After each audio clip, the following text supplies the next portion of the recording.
The rebellion continues. In the Gospel of Mark, chapter 11, verses 15 to 17, it states clearly that the man called Jesus publicly went inside the church, or the temple as they called it, and then commits vandalism by tossing tables and chairs.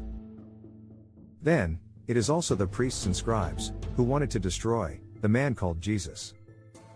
Now, at this point, it is obvious that the man so many called Jesus was against the officials and authorities.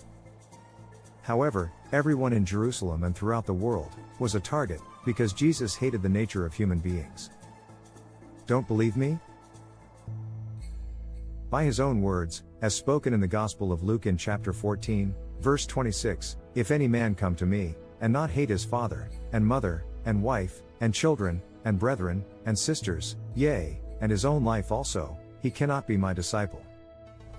Sorry preachers, you again need to shut your anuses. The fact is, the spirit of the man knew humanity well, and knew humans were a self-serving species of hypocrites. When speaking publicly, it was told to the listeners that they recognized the imperfection of another, while failing to their own imperfections. And the word used to describe humans is hypocrite, as is stated in the Gospel of Matthew, chapter 7, verse 5, "Thou hypocrite, first cast out the beam out of thine own eye, and then shalt thou see clearly to cast out the mote out of thy brother's eye." In Matthew, chapter 16, verses 3 to 4, he challenges the Sadducees and Pharisees, "And in the morning, it will be foul weather today, for the sky is red and lowering. O ye hypocrites, ye can discern the face of the sky, but can ye not discern the signs of the times? A wicked and adulterous generation seeketh after a sign, and there shall no sign be given unto it, but the sign of the prophet Jonas." And he left them, and departed. Then again in the Gospel of Luke, chapter 11, verses 43 to 53, he again chastises the police and preachers, calling them hypocrites. Of course, in verse 44, the police try to provoke him, so they could arrest him, but they fail, and more evidence of the hatred between Jesus and authorities, being called hypocrites, continues on. Animosity between the man called Jesus and the police continues in the Gospel of Luke chapter 12, verses 1 to 4. "In the meantime, when there were gathered together an innumerable multitude of people, insomuch that they trode one upon another, he began to say unto his disciples first of all, Beware ye of the leaven of the Pharisees, which is hypocrisy. For there is nothing covered, that shall not be revealed, neither hid, that shall not be known.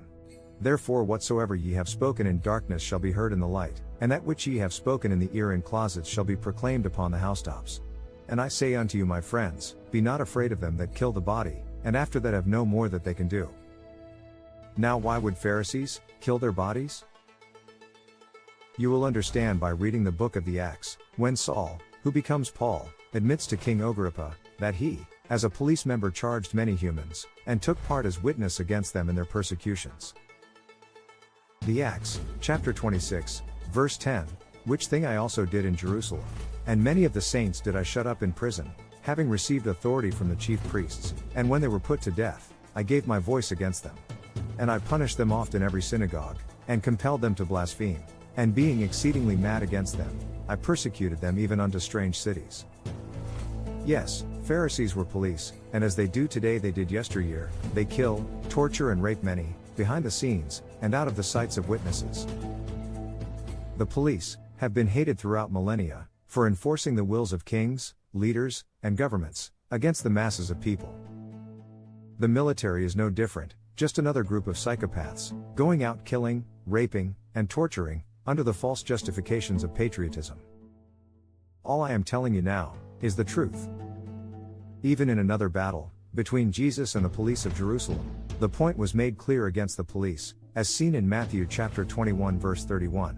"Jesus saith unto them, Verily I say unto you, that the publicans and the harlots go into the kingdom of God before you.